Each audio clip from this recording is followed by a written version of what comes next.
یہ واقعات ان کے متعلق لکھے ہیں کہ ان واقعات ان موقعوں پر نرسنگے پھونکے جاتے تھے۔ پھر اگر پرانے عہد نامے میں دیکھیں تو حزقیل جب قربانی چڑھا رہا تھا تو خدا کا کلام یہ سکھاتا ہے کہ اس نے نرسنگوں سے پھونکا، داؤد کے گیت جو تھے نرسنگوں، تریوں اور دیگر سازوں کے ساتھ جو تھے وہ گائے گئے۔ اور پھر پرانے عہد نامہ میں نرسنگوں کا استعمال مختلف اور جگہوں پر بھی ہوتا تھا۔ یہ لڑائی کے لیے، لڑنے کے لیے، جنگ میں استعمال ہوتا تھا۔ اگر گنتی 10 باب اور اس کی 9ویں آیت کو دیکھیں تو وہاں خداوند کا کلام ہمیں یہ سکھاتا ہے کہ خداوند نے یہ کہا کہ جب تم لڑنے کے لیے، جنگ کے لیے نکلو تو زور سے نرسنگے پھونکو۔ یہ سائن تھا کہ ہم لڑنے کو، خدا ہمارے ساتھ ہے، جنگ جو ہے جو لڑ رہے ہیں یہ خدا کی جنگ ہے، یہوہ پاک خدا جو ہے وہ ہمارے ساتھ جنگ لڑ رہا ہے اور ہم ضرور فتح پائیں گے تاکہ اس کے دشمنوں پر اس کا رعب اور دہشت آ جائے۔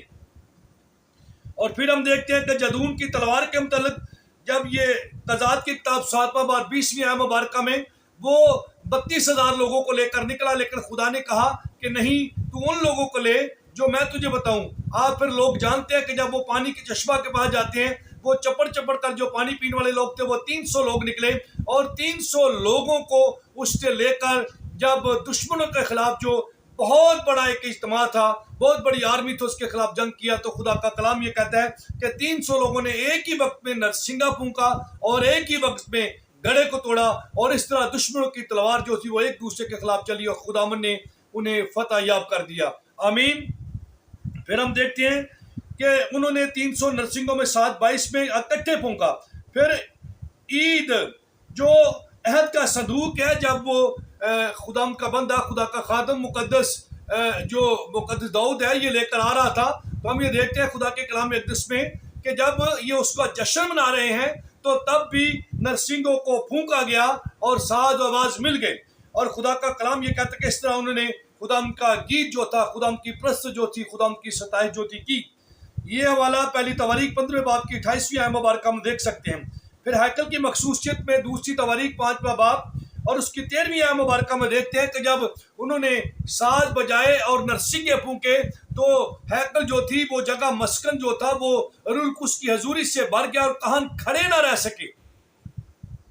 سو میرے عزیزو، اس طرح سے جو یہ نرسنگوں کا استعمال مسلسل ہوتا رہا ہے۔ تو یہاں پر جو 7 نرسنگے ہیں یہ 7 قسم کی سزاؤں، وباؤں اور بہت بڑی خدا کی عدالت کو ظاہر کرتے ہیں۔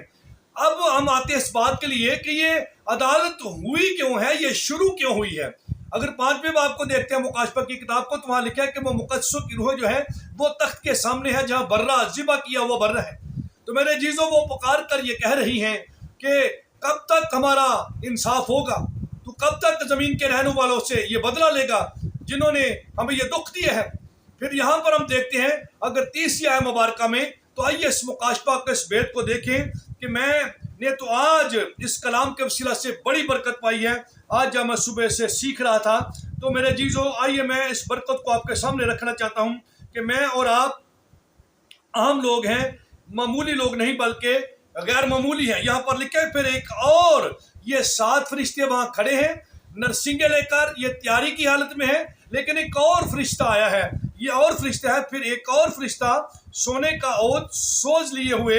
اور قربان گاہ کے اوپر کھڑا ہوا، اور اس کو بہت سا عود دیا گیا تاکہ سب مقدسوں کی دعاؤں کے ساتھ اس سنہری قربان گاہ پر چڑھائے جو تخت کے سامنے ہے، اور اس عود کا دھواں فرشتے کے ہاتھ سے مقدسوں کی دعاؤں کے ساتھ خدا کے سامنے پہنچ گیا، اور فرشتہ نے عود سوز کو لے کر اس میں قربان گاہ کی آگ بری اور زمین پر ڈال دی، اور گرجیں اور آوازیں اور بجلیاں پیدا ہوئیں اور پنچال آیا، اور وہ 7 فرشتے جن کے پاس وہ 7 نرسنگے تھے پھونکنے کو تیار ہوئے۔ ہاللیلویہ۔ یہاں پر دیکھیں جی،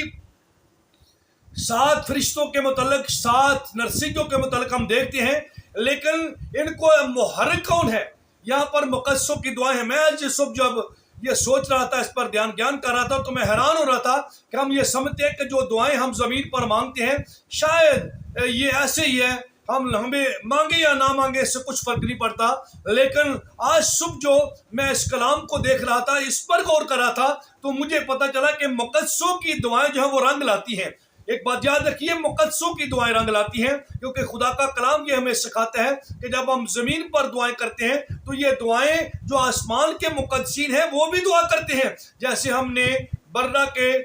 ذبح کیے کے کھڑے اور تخت کے سامنے ان کی روحوں کو دیکھا جو ایک بے شمار بھیڑ ہے، لاکھوں کروڑوں فرشتوں کے درمیان میں یہ دعا مانگ رہی ہے، کر رہی ہے، اپنی پکار کو بلند کر رہی ہے، خدا سے گفتگو کر رہی ہے، اپنے انصاف کے متعلق اپیل کر رہے ہیں، درخواست کر رہے ہیں، گفتگو کر رہے ہیں. تو میرے عزیزو، یہاں پر ہم نے دیکھا کہ وہ دعائیں جو آسمان پر کی جاتی ہیں ان کا بھی ایک جگہ ہے، یہ سونے کے پیالے ہیں. اور پھر ہماری دعائیں جو ہیں جب زمین سے ہم کرتے ہیں تو یہ دعائیں وہاں جا کر مل جاتی ہیں. یہی وہ دعائیں ہیں جو 8واں فرشتہ، جو ایک اور فرشتہ تھا، اس نے جو عود لیا ہے اور اس کو اور مقدسوں کی دعاؤں کو اس تخت کے سامنے جو قربان گاہ تھی اس پر چڑھایا، اس پہ سے جو دھواں نکلا. تو میرے عزیزو، خدا کا کلام یہ سکھاتا ہے جب وہ پیالہ زمین پر گرا گیا، اس پہ سے بجلیاں، گرجیں اور آوازیں جو ہیں وہ جاری ہوئی ہیں. اور اس سبب سے خدا کا کلام یہ سکھاتا ہے کہ خدا کی ذات اقدس نے عدالت کو جاری کیا ہے تاکہ وہ ان مقدسوں کا جو خدا کے حضور میں نیک کام کرتے رہے ہیں، جن کی جانیں گئی ہیں، جو شہید ہوئے ہیں، جو مخالفت کا سامنا کر کے مصیبتوں میں سے گزر کر خدا کی بادشاہی میں داخل ہوئے ہیں، خدا ان کا بدلہ لینا چاہتا ہے. میرے عزیزو، خدا کسی کی ہلاکت نہیں چاہتا. پہلی بات، نرسنگوں کا ہم نے استعمال دیکھا. دوسری بات، نرسنگے جو ہیں یہاں پر مکاشفہ کی کتاب میں سزاؤں، وباؤں، عذاب اور خدا کی عدالت کا بیان کرتے ہیں. تیسری بات، فرشتے انہیں لے کر کھڑے ہیں. یہ تیاری کیوں ہوئی ہے؟ جبکہ مقدسوں کی دعاؤں کے جواب کے عوض میں جب فرشتہ نے قربان گاہ پر ہماری دعاؤں کو چڑھایا ہے، اس کے عوض میں جو دھواں اٹھا ہے اس کو لے کر جب عود کو اور ہماری دعاؤں کو صدوؤں کو زمین پر گرایا گیا ہے، تب بجلیاں، آوازیں، گرجیں جو ہیں وہ جو ہے نکلی ہیں، وہ پیدا ہوئی ہیں. اس کے عوض میں فرشتے تیاری کے ساتھ کھڑے ہیں تاکہ اب عدالت ہو. میرے عزیزو، یہ آنے والا وقت ہے. میرے میں نے بات کی آپ کے سامنے کہ جو پیالے ساتھ الٹے جائیں گے وہ اس سے بھی بھیانک اور زیادہ اذیت دہ سزائیں اور عدالت کا بیان کرتے ہیں. میرے عزیزو، اب یہ وقت ہے کہ ہم دعا کریں اپنے لیے، کیونکہ ہماری دعائیں اہم ہیں. ہم نے جان لیا ہے کہ ہماری دعائیں آسمان پر خدا کے حضور میں ہوتی ہیں اور مقدسوں کے ساتھ مل کر یہ سونے کے پیالوں میں رکھی جاتی ہیں، یہ عود کے ساتھ ملائی جاتی ہیں، یہ ایک جواب کو لے کر آتی ہیں، یہ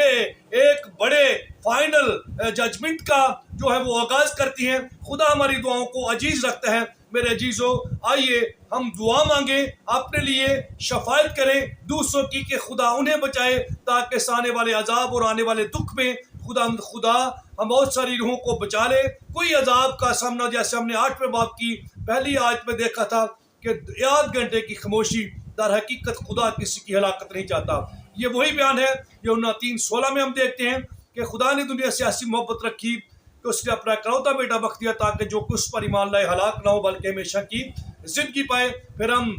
دوسرا پترس 3 باب کی 9ویں آیت مبارکہ میں بھی دیکھتے ہیں،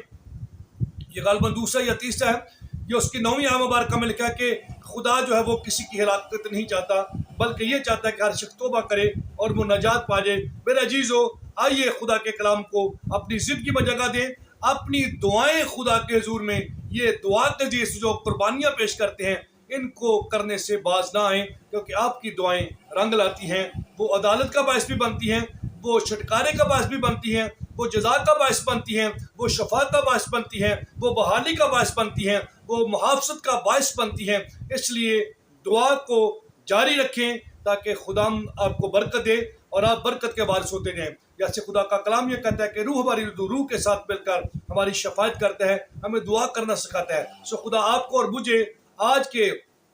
اس کلام کے وسیلہ سے برکت بخشے اور کلام کے مطابق جو دعا کا مکاشفہ